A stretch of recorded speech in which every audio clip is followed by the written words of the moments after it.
the late 19th century, generally women stayed in the background when it came to hotels. I'm not talking about boarding houses, of course, those were different, but certainly I cannot think of another large, significant hotel of that time that had such a strong woman as a leader. Unfortunately, she died pretty young, about 1904. So one of the points I'd like to emphasize to you this evening is how the Waldorf had such a strong influence in diverse areas. We've already talked about architecture, and these are areas that you can actually look at throughout the course of the Waldorf-Astoria's history, both the first Waldorf and then the later one.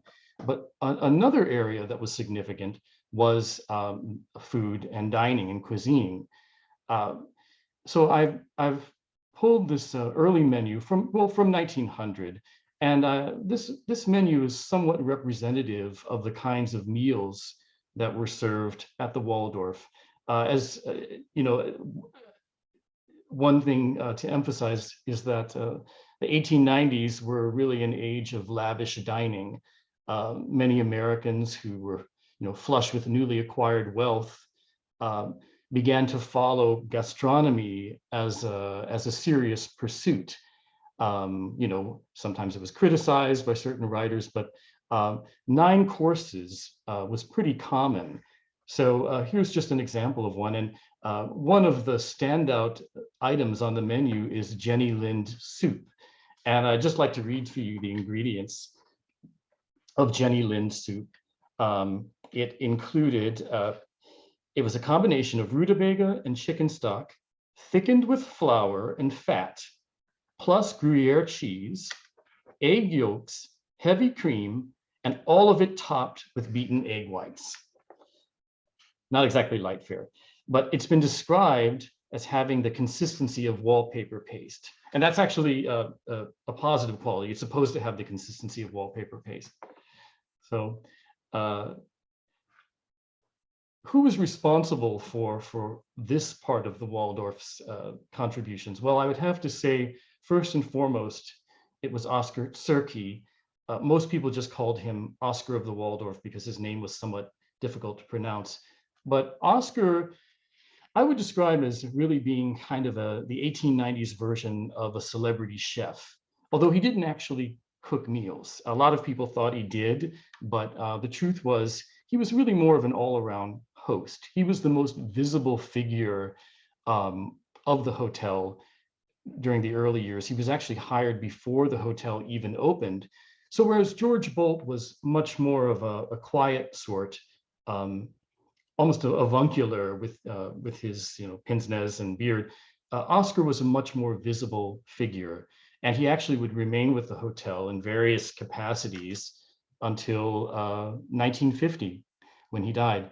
But one of the things Oscar did was popularize all of the menus that he had gathered through his work at the Waldorf, and he published them in this cookbook, which was published in 1896. And this kind of became a primer for many Americans who wanted to duplicate the fine cuisine of the Waldorf within their own homes.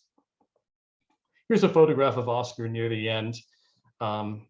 Rather sad, vacant look in his eyes, but he's standing next to another relic from the 19th century, the 1893 clock from the Chicago World's Fair, which had been a centerpiece of the first hotel and has been part of the Waldorf ever since. If any of you entered the main lobby of the current Waldorf, you would have seen it there in the center. At the moment, it's on display at the New York Historical Society. It's been restored, and when the building reopens, it will go back. So we talked about architecture, we talked about cuisine. I'd also like to speak about music, because from the very beginning, the Waldorf was influential when it came to music.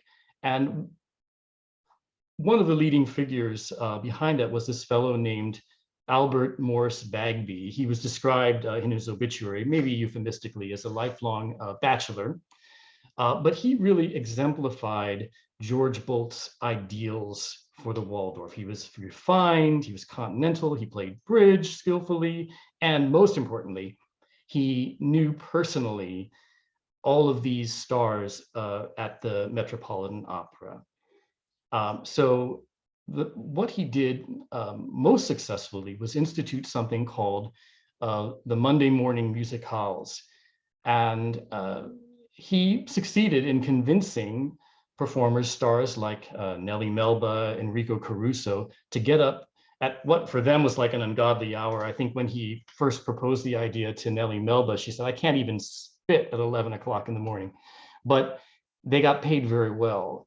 And they came to really, the stars came to really enjoy doing these because they made a lot of money and it was just so refined, and they performed for these society women, you know, clapping in white gloves and so with such gentility.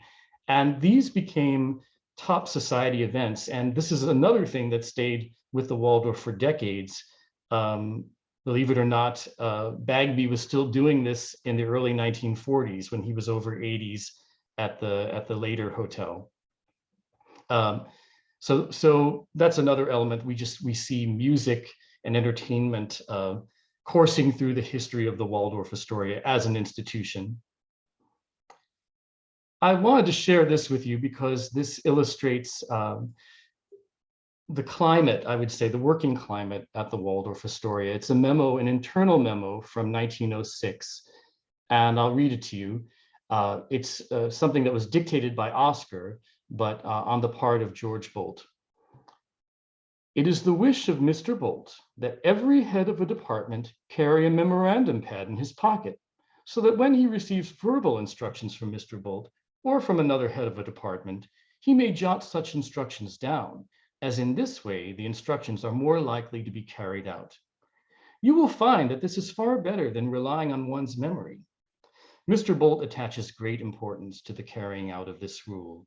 And then you can see all of the department heads on the left copied. Of course, it was always Mr., never first name. And there was one Mrs. Here, Mrs. McClurg. She was the head housekeeper. So it just points to a level of formality in the workplace that, of course, we don't know of today.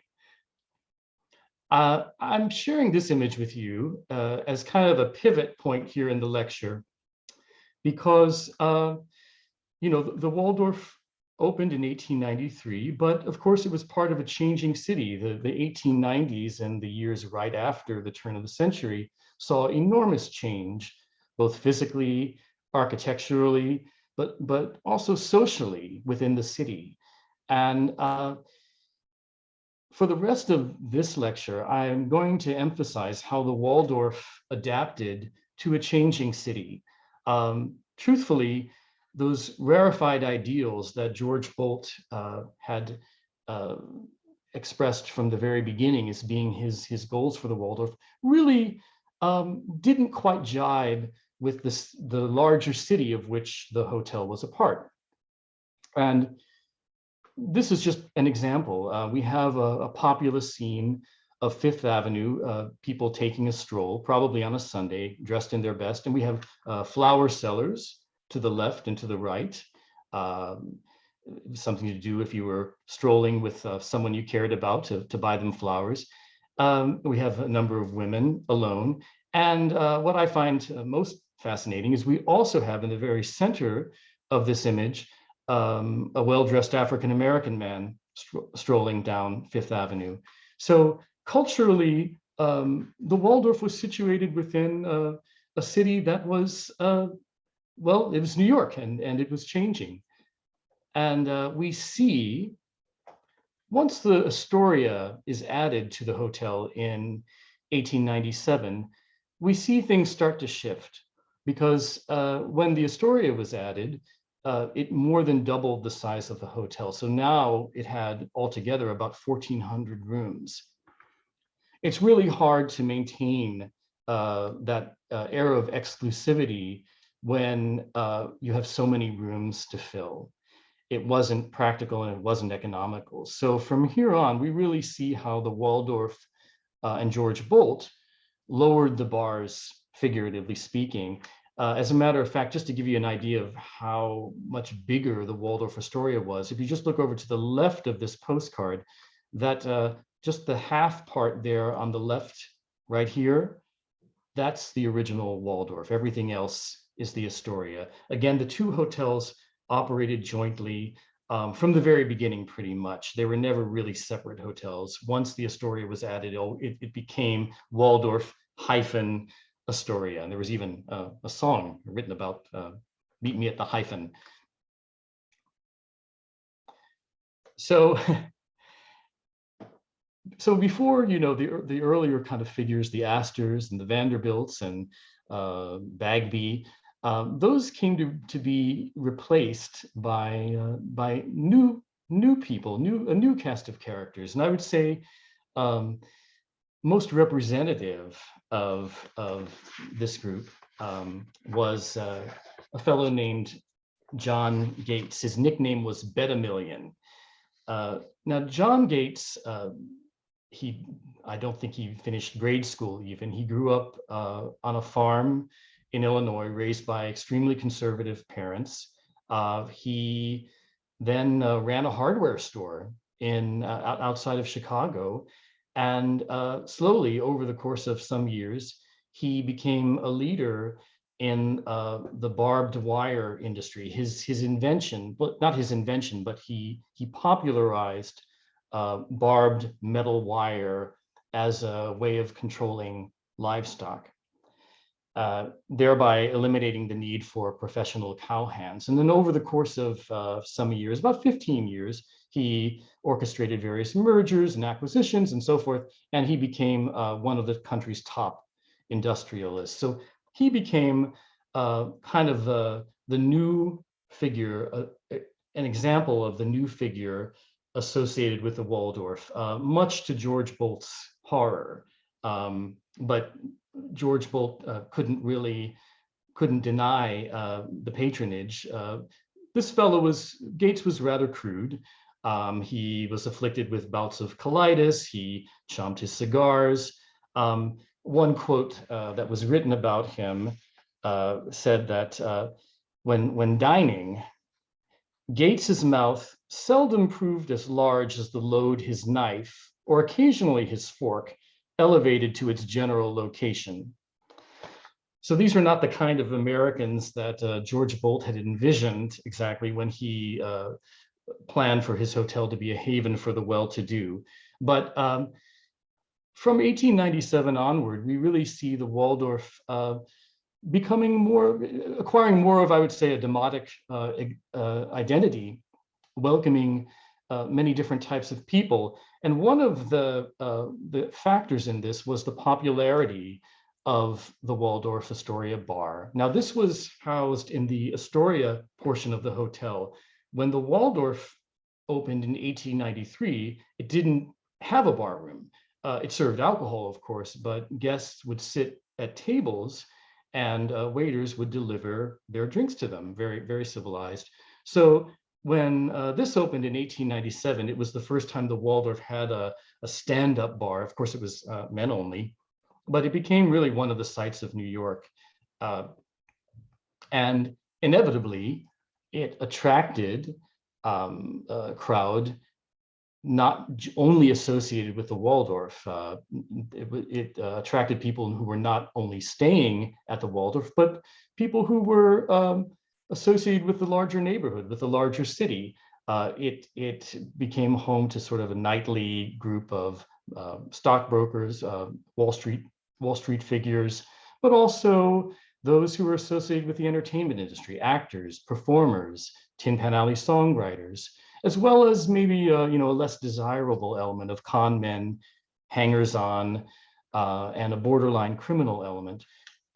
The Waldorf Astoria was situated right on the fringe of the Tenderloin, which was New York's most expensive vice district and largest vice district during the latter years of the 19th century and early years of the 20th.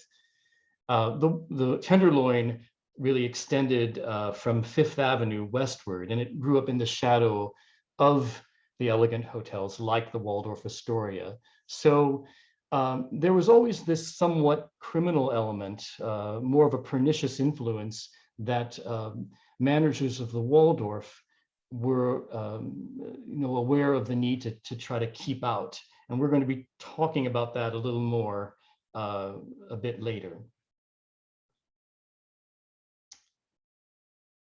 I'd like to share this letter with you just as an example of how the Waldorf had shifted by 1907. Obviously from the very beginning, George Bolt had kind of conceived of the Waldorf as an Anglo-Saxon preserve, I would say. As a matter of fact, the Waldorf opened in 1893 with a big benefit for a children's hospital, St. Mary's Children's Hospital. And it was run by nuns. But one of the things I realized when I was doing research for the book was that these were actually Episcopalian nuns. They were not Roman Catholic nuns. St. Mary's was described once as the pet charity of a great number of New York society folks.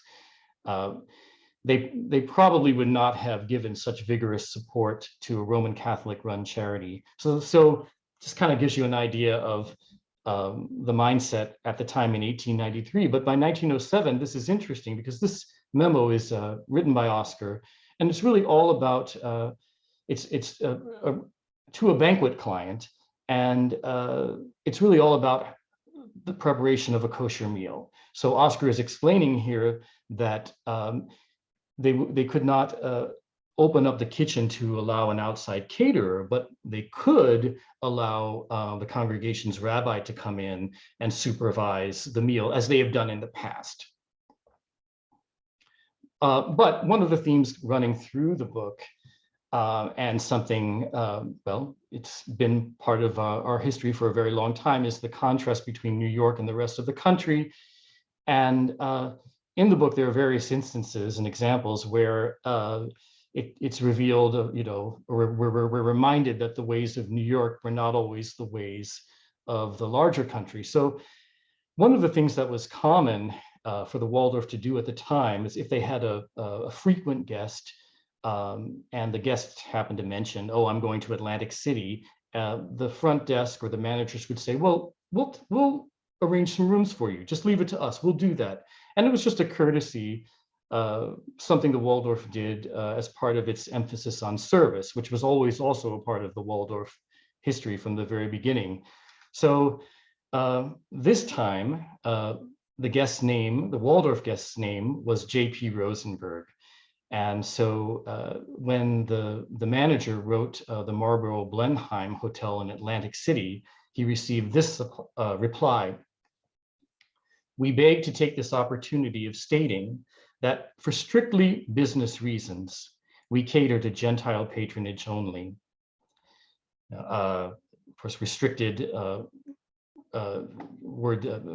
euphemism, restricted housing, of course, being part of our country's life at that time. I'd like to share this with you. This is a floor plan of the completed Waldorf-Astoria. And just to give you another idea of the size and comparison of the Waldorf-Astoria, the original Waldorf hotel is just this rectangle here in the upper left part of the plan. Everything else is the Astoria. One of the legends that you'll hear a lot that is not true is that Peacock Alley, which became a site for people to see and be seen, that Peacock Alley was a connecting hallway between the Waldorf and Astoria. That's not the case.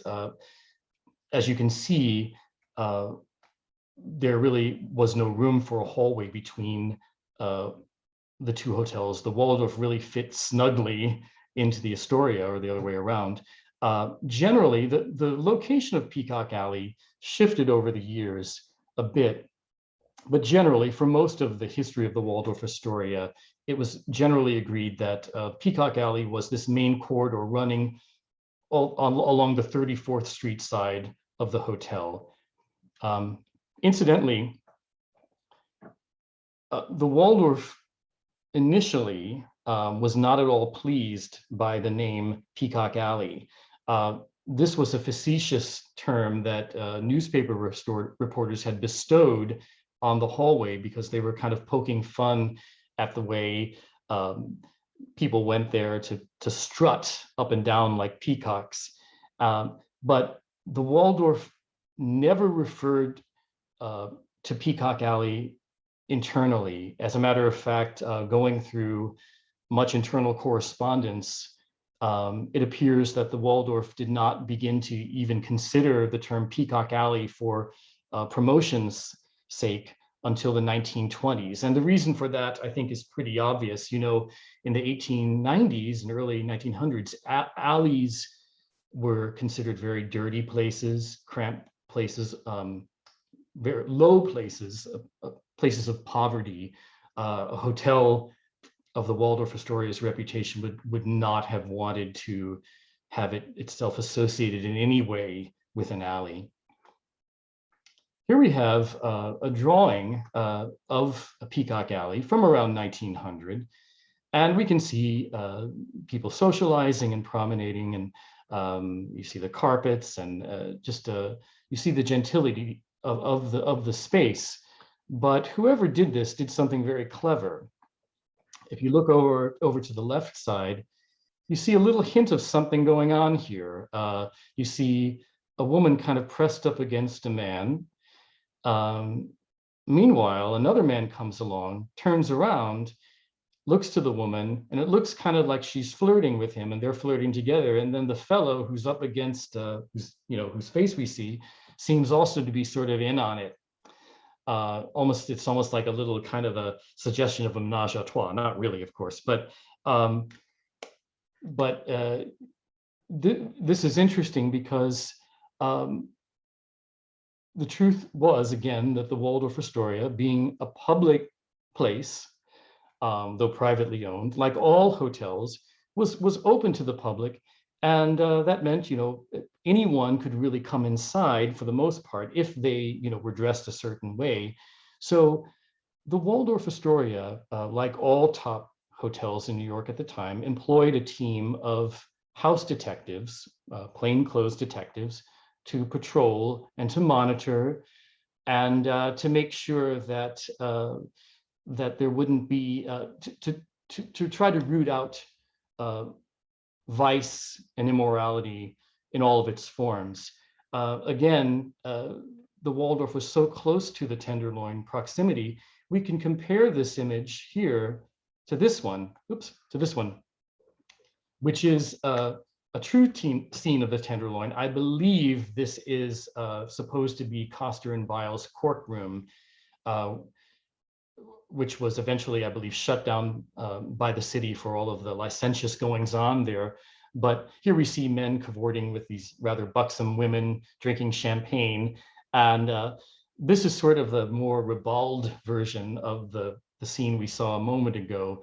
So one of the things that is most fascinating about the early years of the hotel is something called the Secret Black Book.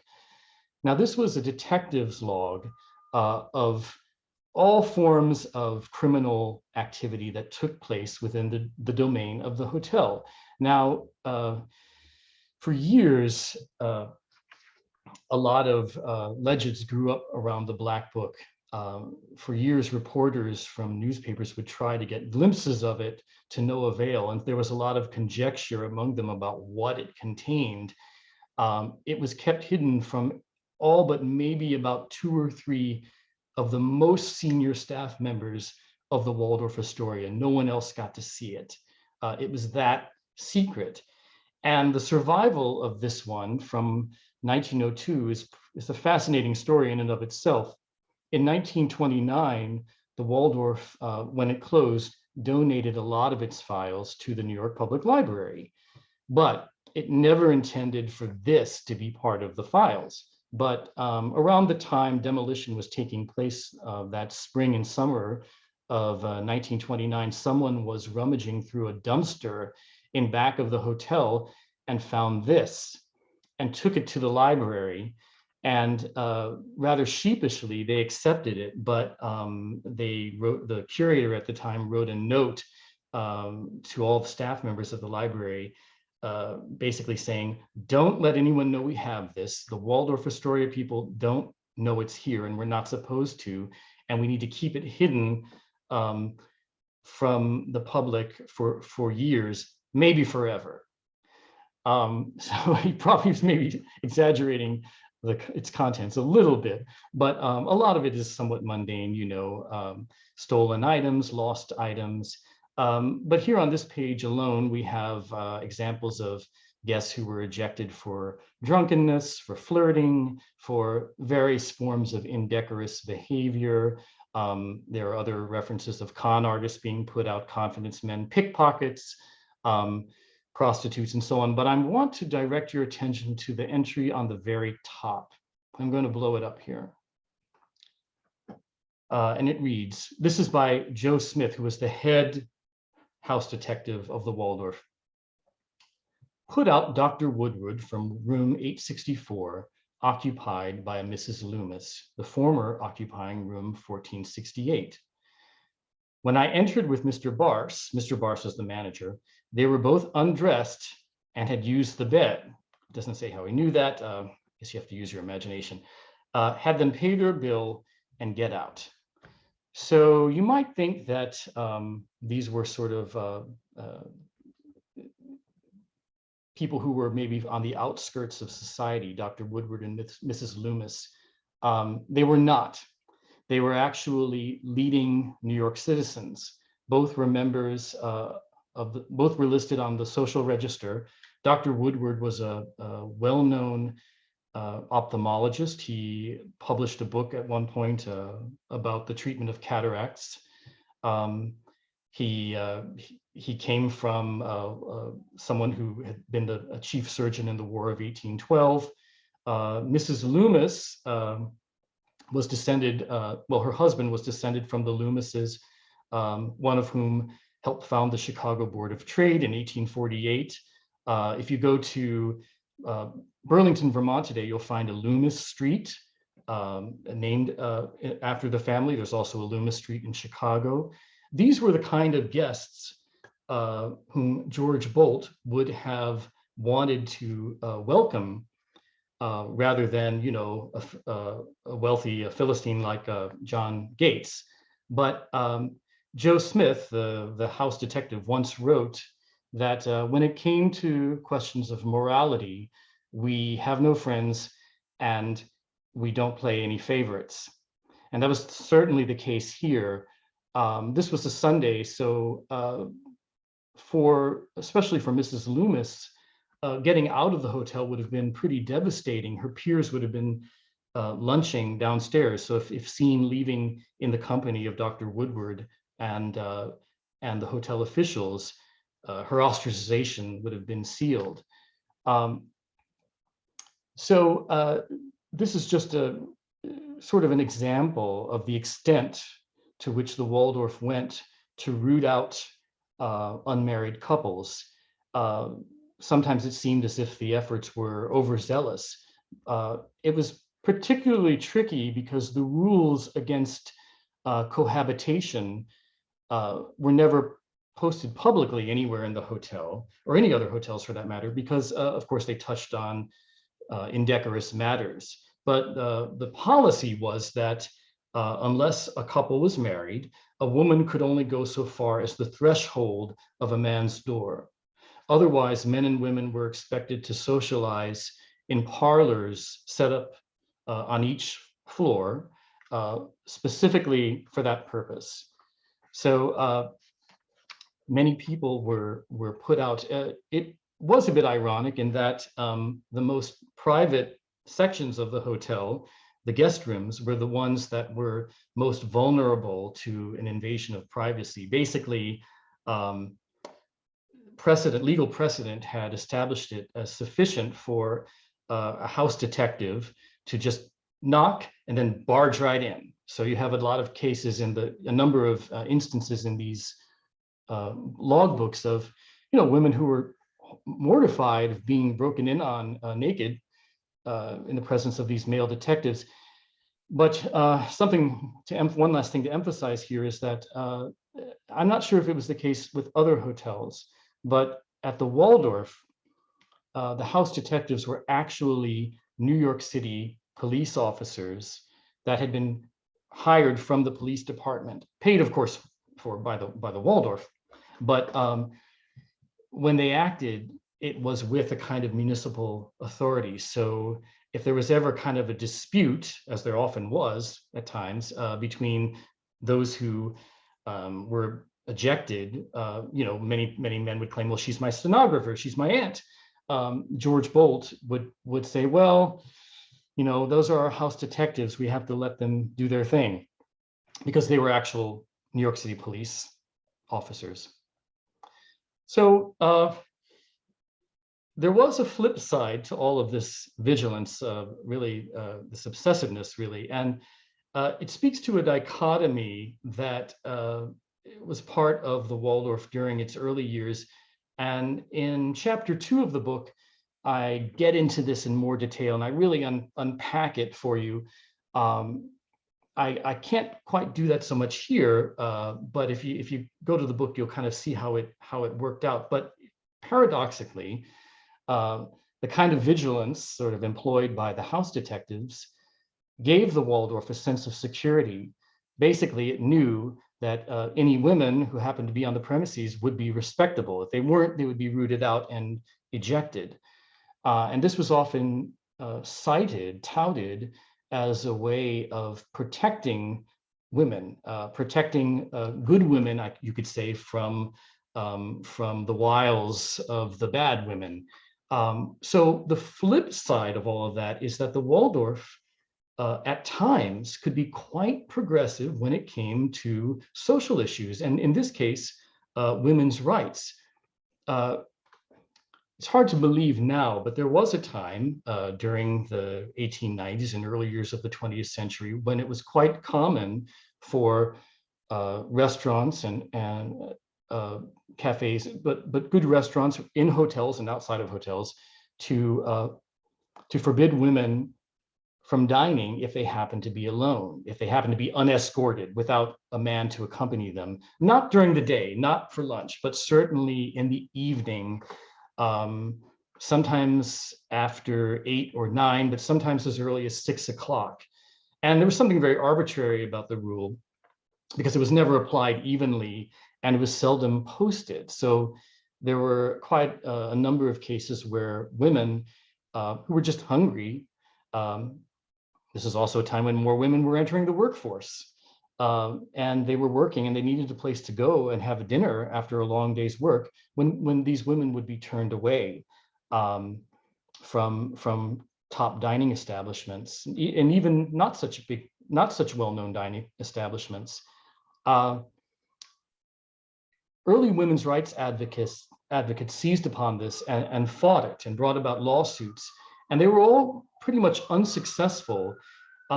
Things came to a head, and I describe that in the book as well, but eventually the Waldorf in early 1907 became the very first hotel, restaurant to publicly post a sign indicating that from here on, ladies without escort will be served in the restaurants hereafter at any hour. The Waldorf was so secure that it could open the doors in this respect. And one of the through lines to my book is the Waldorf's influence as a social leader. We see this all throughout its history. Because it was such a prominent hotel in terms of making policy, other hotels tended to follow its lead. So as I mentioned a moment ago, there had been quite a number of lawsuits instituted by women's rights advocates to try to efface this prejudiced rule, the escort rule. But after the Waldorf posted this sign, it became common to let down the bars, and other establishments began allowing unescorted women. And I could not find any evidence of similar lawsuits that took place in New York after the Waldorf posted this sign. So this just gives you an example of the Waldorf's influence as a social leader. So, well, let's talk about the decline a little bit. The tenderloin began to kind of come apart in the years around 1910. There were a number of reasons for this, but probably the most prominent was corporate power. In 1910, the opening of Pennsylvania Station effaced a very large portion of the tenderloin. So, you know, earlier, George Bolt and the others at the managers at the Waldorf had been very concerned about the presence of prostitution in the streets surrounding the hotel. There were some well-known figures, prostitutes, con men, who were always kind of pests. And I think initially, once the tenderloin started to dissolve and move further uptown toward Longacre, and then, well, after 1904, Times Square, I think initially George Bolt was probably relieved, but it wasn't quite the great development that he thought, because along with the tenderloin went the theatrical district and the entertainment district. So by the teens, the Waldorf-Astoria, way down on Fifth Avenue and 34th, 33rd Street, began to seem increasingly isolated. There really wasn't a whole lot of reason to go down there. It wasn't capturing the theater crowds anymore. They were further uptown, and you kind of had to go out of your way to go to the Waldorf. So between that and, of course, Prohibition, and add to the fact that the Waldorf was big, boxy, the hallways were extremely wide. They were very expensive to clean. They were carpeted. Cleaning the carpets just cost a fortune. The Waldorf became increasingly unprofitable during the 1920s. So it was inevitable pretty much that really after only 36 years of existence, the Waldorf would announce that it was closing. The last day was May 1st of 1929. So as I mentioned, so many people had left the Waldorf, weren't coming there anymore, but they all came back when it was announced that virtually all of the fixtures would be auctioned off. So here's a scene of people trying to bid on a nightstand. People took away lamps, all of their favorite furnishings. The bar itself, of course, had disappeared some years earlier with the onset of Prohibition. And after Prohibition began, the Waldorf managers converted what had been the wine cellar into a gymnasium. But here's a scene I'd like to show you of demolition workers at the Waldorf sometime in the fall of 1929. The Waldorf was built to last a lot longer than the 36 years of its existence. It was built with such solidity that demolishing it was quite a job. Often, you know, the wrecking ball would just hammer and hammer away. It took a long time. One writer wrote that the Waldorf did not go gladly. So here we have a scene of demolition workers poking kind of gentle fun at the hotel that they had been hired to destroy, donning top hats and wearing monocles and using canes, and surrounded by the rubble of the Waldorf. It reminds me a little bit of that scene of Gloria Swanson in the ruins of the Roxy, because we can still see a number of beautiful details of the Waldorf, but as you can also see, all of the tiles have been stripped, everything is gone. And of course, as many of you probably know, what rose eventually on the site, the Empire State Building. One last image to share with you, and it's not a great image, but as I mentioned, with the coming of Prohibition, of course, the storied wine cellar, which had been one of the greatest in the city, had to close. But during the demolition, reporters also found the remnants of of the wine cellar and came across boxes and boxes of old alcohol brands. And I think it's somehow fitting that the names that stand out most prominently in this scene are Golden Age, which it certainly was, and Grand, which it certainly was as well. So thank you for your attentiveness and for allowing me to share this with you. And I'd be delighted to answer any questions you have or touch upon anything else. Thank you, David. That was a great maiden voyage of your lectures. And I know that you'll be tailoring your talks to the periods of interest, but we're really grateful and excited that you address the early years. And I had a question about 1893 and Lower the Fifth Avenue, that area. This season, we presented a talk about the luxury home goods store, Cartier and Company, a little bit further down on Fifth Avenue. We also unsuccessfully tried to save the Caskell and Caskell men's haberdashery on 32nd Street, and currently the Demarest, a luxury carriage headquarters by James Renwick, is being demolished. Yeah, I saw shouting. Yeah, it's really unbelievable. But my question is more about what was the area? Does this represent, you know, it was a luxury area, I assume, and it represents the movement of society and culture up Manhattan, because it started out by talking about the residential character, but there are these instances of commercial buildings and seemingly luxury buildings. So I don't know if you can talk about the environs and the milieu that that area represented, particularly in the 1893 and around there when the Waldorf. Yes, yeah, I'd like to speak about that for a minute, because it's I think interesting to emphasize that in the years, the late 1880s, many observers complained about the lack of fine hotels in New York. There was this feeling that New York was being outpaced by other cities. So things began to change in 1890 with the coming of Madison Square Garden. That was a big factor, because Madison Square Garden, it was believed, would draw conventions, crowds, and so forth, which it did. Then also, the year 1893 is key because of the Chicago World's Fair. So what we see around 1892 is a spate of new hotels that are being undertaken. In fact, a couple of them were financed by the Astors.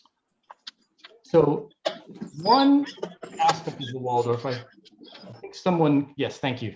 One aspect of the Waldorf, you know, is that it was making up for a kind of deficiency. Many of the previous hotels that were still existing in Manhattan at the time were somewhat vulnerable to fires. You know, there was a horrific fire in, I think, 1888 in Buffalo, when where a number of people were killed and burned.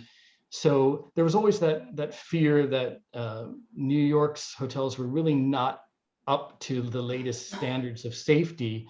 But one observer wrote of Fifth Avenue in the 30s during that time. You know, Fifth Avenue and the 34th, certainly north of 34th, as being so residential that it kind of it looked rather dead.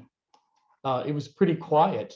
I think we can certainly look at the Waldorf Hotel as the beginning of a wave of commercialism that kind of swept into the 30s at that time, during the 1890s, and would continue. Although there were always elements, you know, of the former kind of patrician standing that survived pretty late. What was that big department store that didn't even have a sign? It was so exclusive. But I think we see in the 1890s a neighborhood in transition. You know, just like Madison Square to the south had been a luxury district, a district of refined homes. The gentry kind of moved upward once entertainment culture began moving into Madison Square. And of course, we see over the years the pattern in New York of this kind of leapfrogging.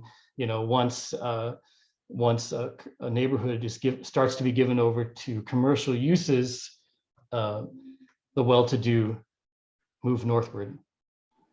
A somewhat related question. Is it possible that the hotel was more dependent on proximity to the Vice District than they'd admit to or would like to admit to? Oh, sure. Because a gentleman coming from, let's say Des Moines, Dubuque, he was free of disapproving eyes at home on his own. He didn't really have to answer to anybody necessarily. So sure, the Tenderloin was really set up to cater to these types of men. And so for the Waldorf, especially if the man was a valued patron, it became very important to try to monitor his activity to a certain extent and ensure that if he went out at night, he would return the next morning with his wallet and most of what had been in it when he left. Another question, how did this rumor of Peacock Alley being the connecting passage between the two buildings become so well rooted? How many other hotels use that term, if any? Well, that's two questions. Let me answer the second one first. The Waldorf became so well known that there were other establishments that drew upon its name. I've also heard of other Peacock Alleys in other hotels and other localities. So anything the Waldorf did, because of its renown, did tend to be replicated in other places. But as for how the story came about, I should speak to that in a broader sense, because beginning in the 1920s, with patronage slipping, the Waldorf began to shift its attempt to bring in patronage by emphasizing its history, by emphasizing nostalgia.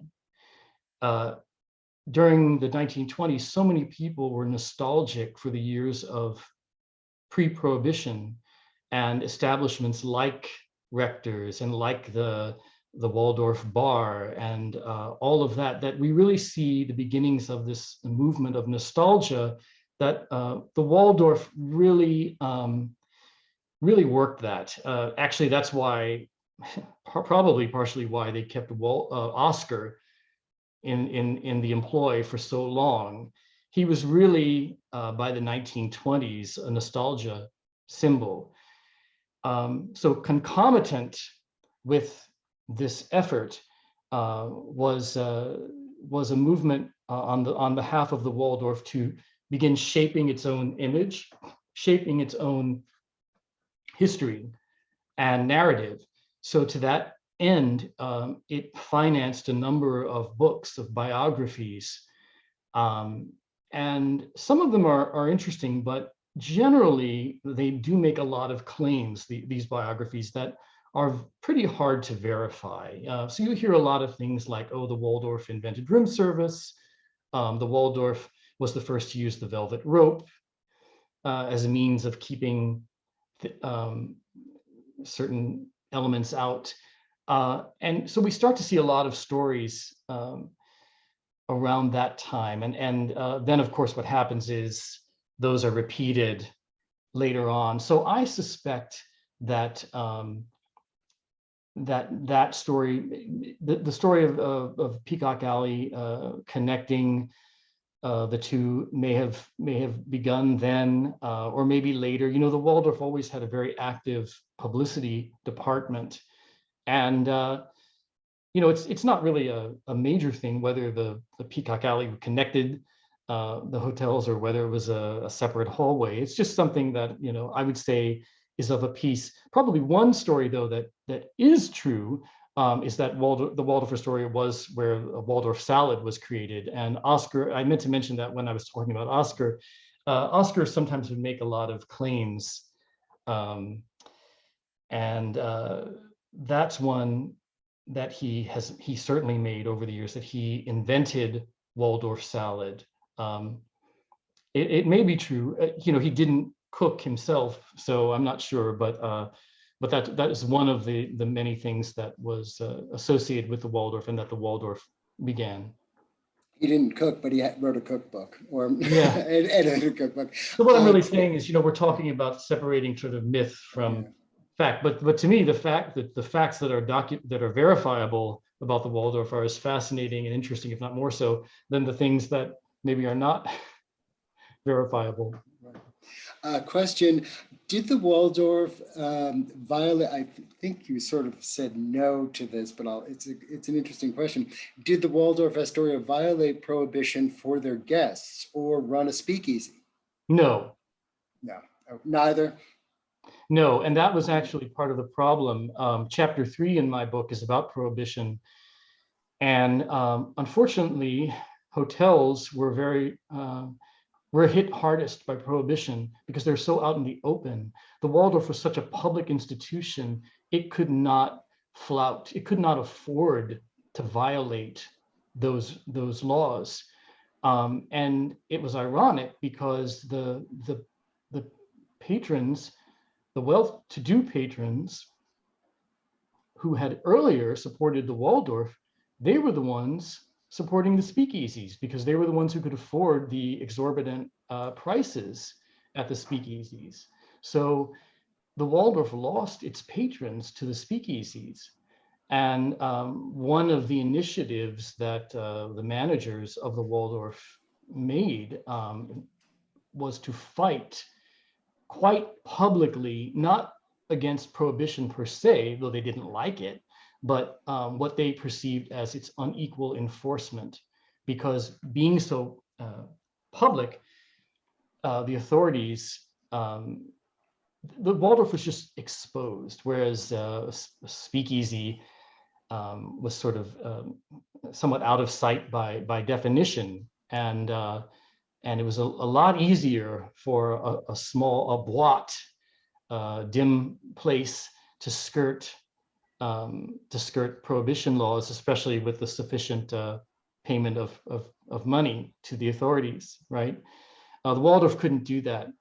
So the short answer is no.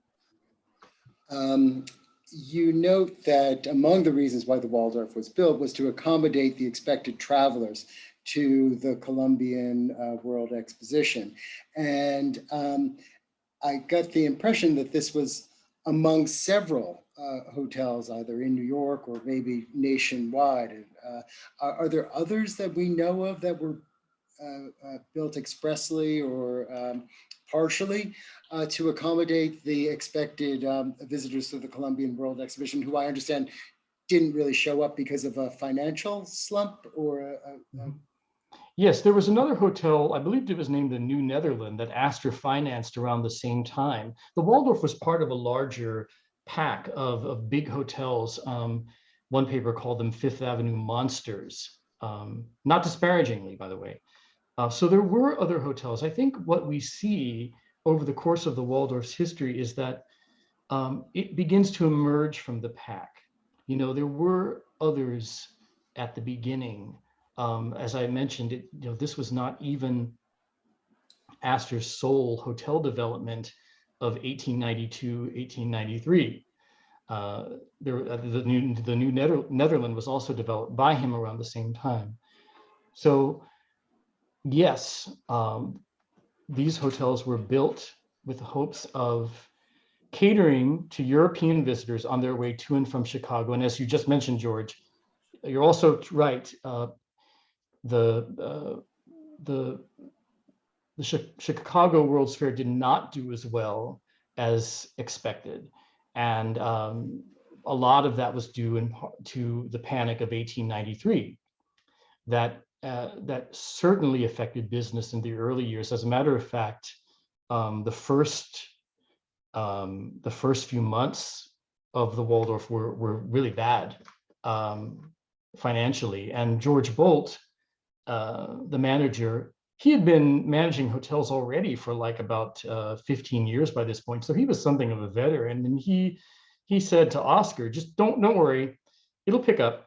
Just keep doing what we do. Let's bring in these Monday morning musicales. Let's just focus on banquets, because early on, the Waldorf became a place where people used the ballroom for banquets, for large banquets, and that was certainly true of the new hotel on Park Avenue. It became one of the only hotels where with a ballroom large enough to have dinners for 1,000 people. So there were just various initiatives that George Bolt and his staff put into place early to try to augment trade and to make up for the patronage that didn't really come from Europe. Oh, and also the other thing they did was, though they established relations with the tourism board, and the Waldorf did succeed in becoming a place where royalty, when the royalty did come to the United States, did stay. And it promoted itself in that regard until really by the time of the new hotel on Park Avenue, the Waldorf already had this long reputation as a host for dignitaries, royalty, and presidents, rajas. A question related to other hotels. How did they cope with all the competitors, wannabes with similar names like Astor Hotel, or were they part of the same network? Yeah, there was a lot of competition between the Waldorf and the Astor. The Astor didn't open until 1906, I think. Yeah, about 1906. And that was another element, actually, that led to the Waldorf's decline. It's very hard to hold on to that patronage. And I would say probably of all public institutions, hotels can be among the costliest and most difficult to maintain. I think we've all been to a town, a city, and we think, oh, we'll check into the luxury hotel, the historic. There used to be one in Montreal called the Queen Victoria, I think it was. And I remember checking into it one time thinking, oh, I'm going to be, part of history here, and I'm just going to love soaking it up. And it was pretty ratty. It's very hard to maintain hotels. And so what we do see is by 1907 and so on, like with the Plaza, for example, began drawing a lot of patrons away from the Waldorf, especially after, you had even more of that nouveau riche element, like the John Bedemillion Gates and so forth. Those hotels began to give the Waldorf some serious competition, like the St. Regis also did. And some of these hotels, like the Waldorf, and specifically the Waldorf Towers, they were residential hotels. This period of the Waldorf was not a residential hotel, or would people stay for weeks, Some months, did. years? Some did. Like Gates had a whole suite that he kept, and he lived there for a while. He also had a home in Chicago. I think you're probably talking more about the residential hotels as a concept. The later Waldorf-Astoria really did work off of that, where by having the Waldorf Towers, which was had its own entrance and catered. Basically, it was created specifically for long-term residents, and it operated in relation to the hotel, but not. You didn't have to go inside the hotel to go up into the towers. They were kind of separate. During the years that we're talking about here, the early Waldorf, I don't think there was quite the same clear dividing line. It was just, you would stay, if you stayed a long time, you stayed a long time.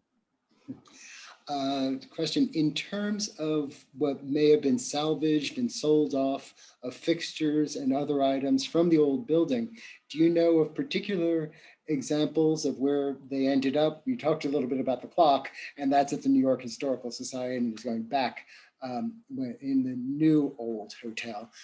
But are there other examples of objects, significant or otherwise, that you have become aware of?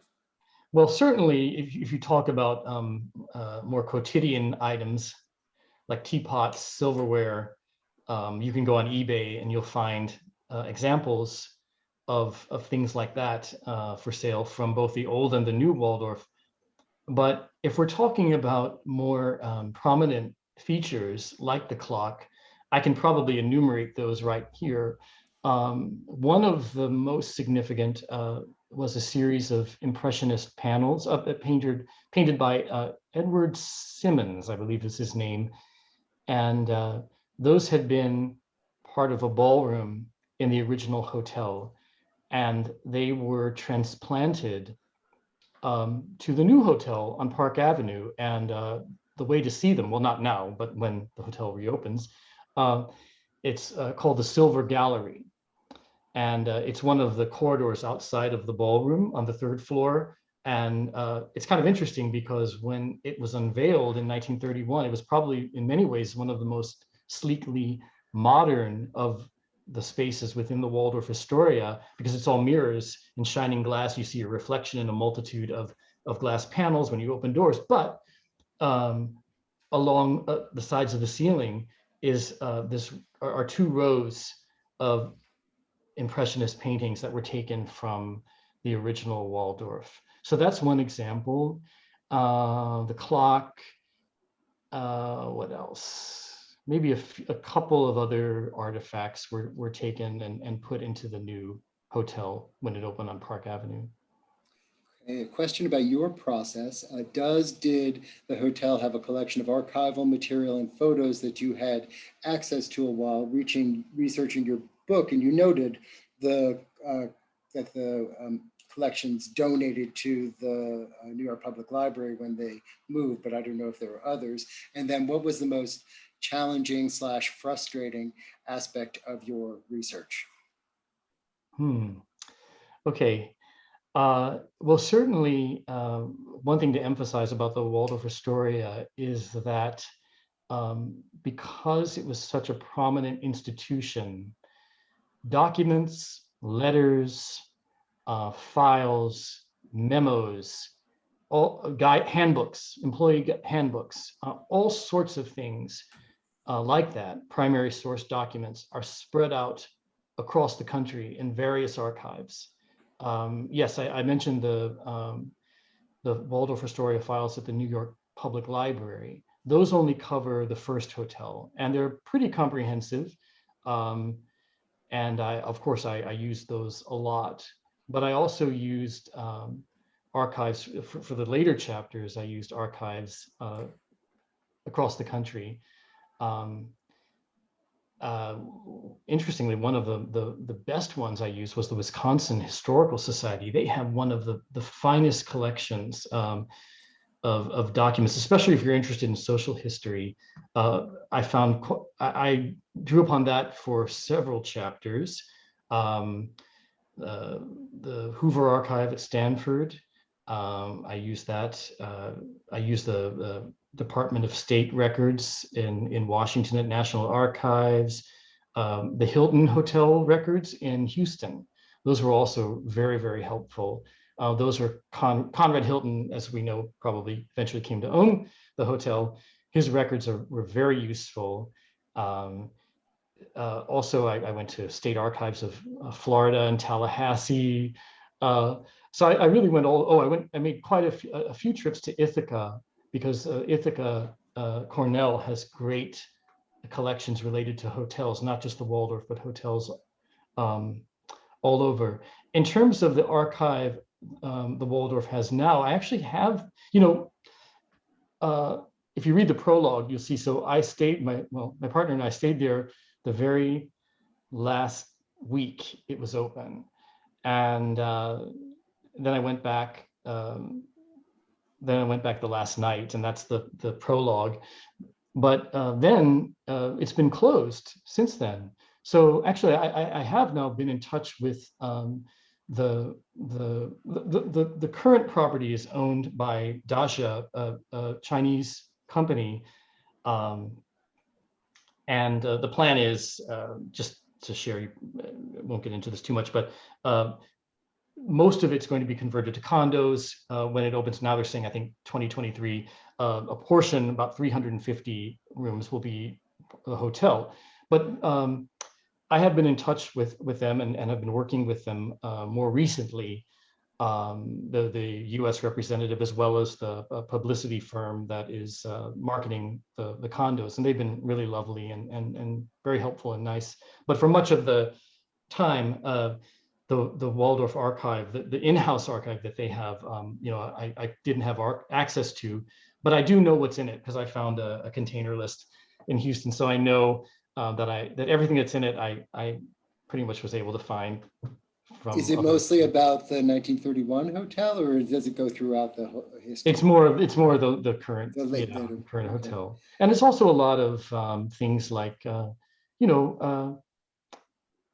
that artifacts and things that people have sent back. It was once said that respectable people, would be horrified at stealing something from a store. They would never allow themselves to do that. For whatever reason, they think nothing of taking something from a hotel and pilfering. So, the Waldorf has a lot of that type of stuff, things that were taken by grandparents and then returned sheepishly generations later.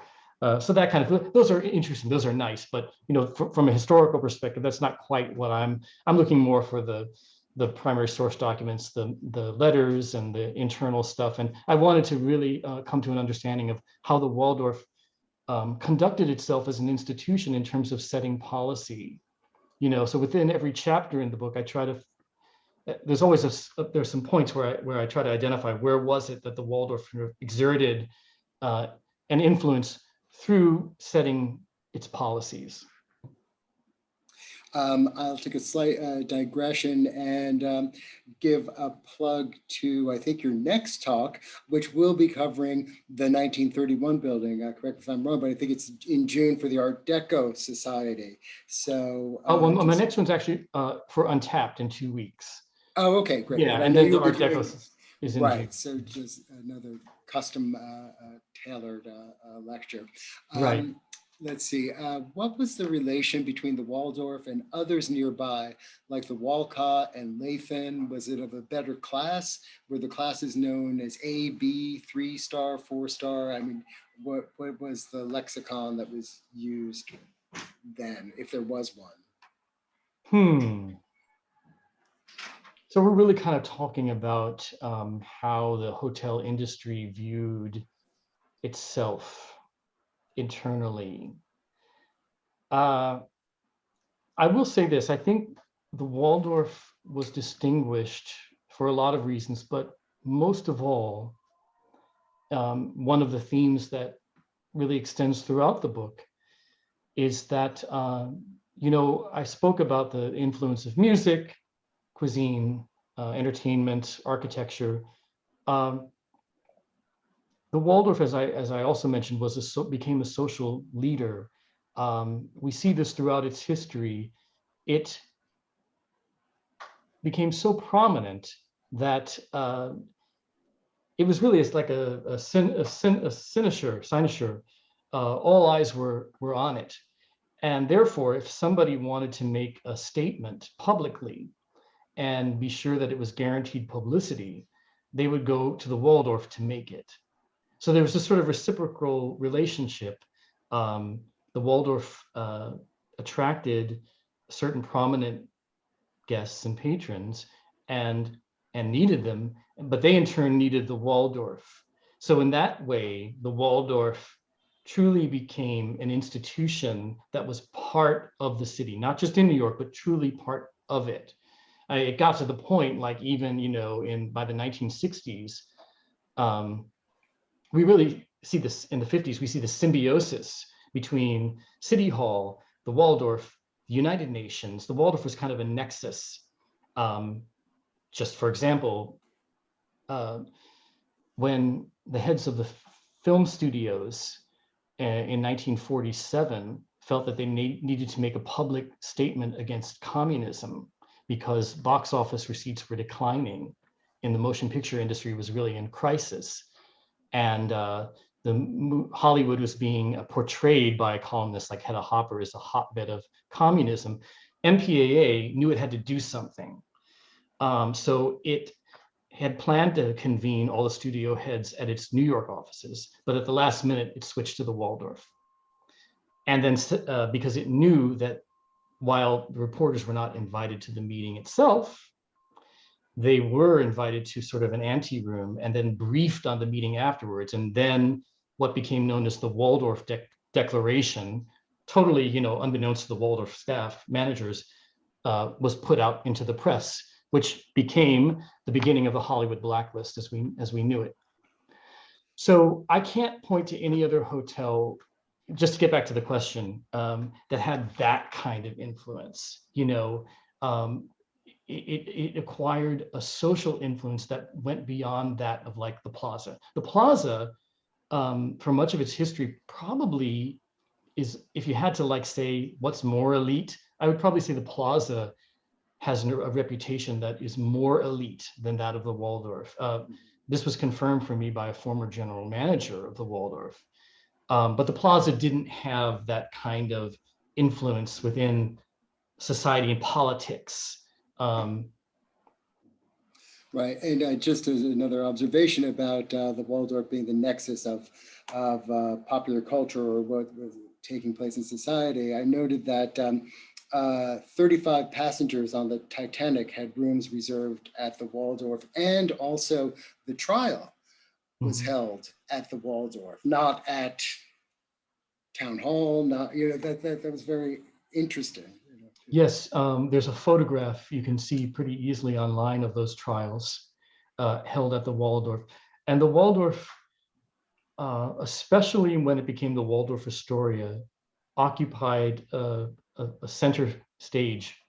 And some of that, again, is due to the public nature of hotels. Writers would comment on the public nature of hotels in the United States, in New York, which was different from what they perceived in Europe.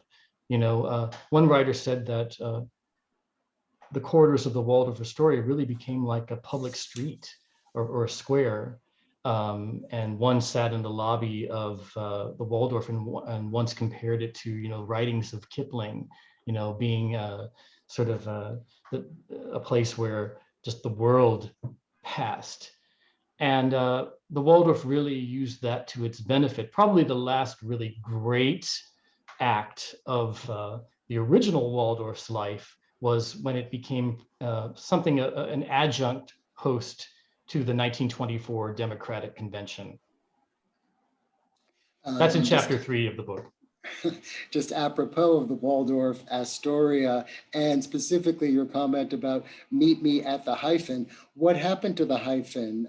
I note that it's the new Waldorf is not using the hyphen. David. Yeah, that's right. I asked them about that. I asked the representatives I was just telling you about that, and they weren't totally sure at what point. I'm sure there's someone who could explain, but now the Waldorf-Astoria as a name is being licensed to properties around the world.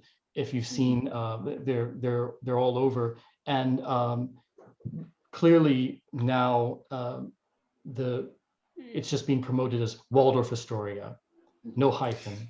For a while, it was an equal sign in between, perhaps maybe to increase legibility, but for most of its history, it was always known as the Waldorf hyphen. The hyphen was prominent, and it became probably it became the most prominent of what were referred to as the big hyphenated hotels. There were others. Apropos of a couple of questions regarding publicity and being seen and it being a nexus, I've heard the St. Regis referred to as the Astor guest room. The Astor family had many properties. Did their publicity department cross-reference their properties so that if you patronize one, there was a reference to another in your guest package? Well, okay, so the publicity component began, I would say, later. So initially, George Bolt, as I mentioned, he was a snob. In fact, he once was known to, he once said he was observing, a John Gates type character eating, or, rather slavishly in one of the restaurants. And I just can't stand that. I'd rather see, Mrs. Astor just drinking a cup of hot water than to serve him. He kept these views to himself, obviously, but one of the things he didn't like to do, because he felt it was vulgar, was advertise.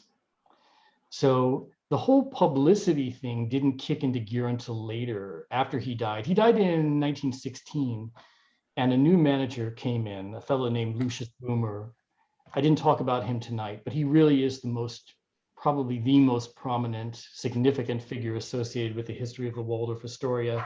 And he had no qualms about advertising. And that's when the publicity drive really kicked in. So we're talking later, we're talking early to middle 20s. And interestingly, the person that he brought in was Edward Bernays, who was just really getting started. Now, friends who work in that field tell me he's considered the father of PR, but he was the one who came in during the early 1920s, and he was the one who saw this somewhat decaying property. He said it was really just like an old castle, and said, let's use the history, let's promote the history, the nostalgia, we'll make of your advancing years an asset. So that's really when the whole publicity thing began to kick in.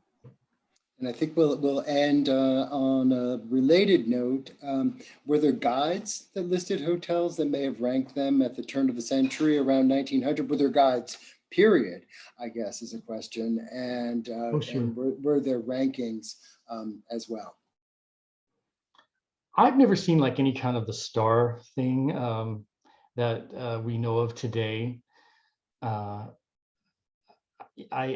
really not sure how to answer that. I don't think that it was quite as that the classificatory system was quite in place, certainly during the early years. But the Waldorf, of course, appeared in guides to the city, especially later on. It certainly had to promote. It had to be part of all of that. Interestingly, funny, the Waldorf also had its own in-house guides, tour guides. I know it's not the question, but a lot of the bell boys at the original Waldorf were known for dispensing with helpful touristic information and sometimes telling funny stories, very colorful stories, and elaborating certain things. And once one was taking a group of very wealthy, reserved and genteel patrons around and began taking them to a bedchamber that had been used by royalty, and he made a rather lubricious remark about what went on in the bed to this couple. And here again, it's always fun to watch the contrasting different groups interacting, which studying hotels gives you ample opportunity for that. Well, the guidebooks may not have had stars, but you are a star as far as the Victorian Society Metro New York chapter is concerned, David. Thank you. And thank you so much for making us the venue for your inaugural lecture. I wish you luck on all of your tour, and I won't even talk about the next book, but good luck, enjoy this, and thank you again. And thanks to the 70 people who attended. This was just terrific. It's been great to be here and be among friends and to share this with you. And actually the official publication date is not until the 14th. So not even out yet, technically.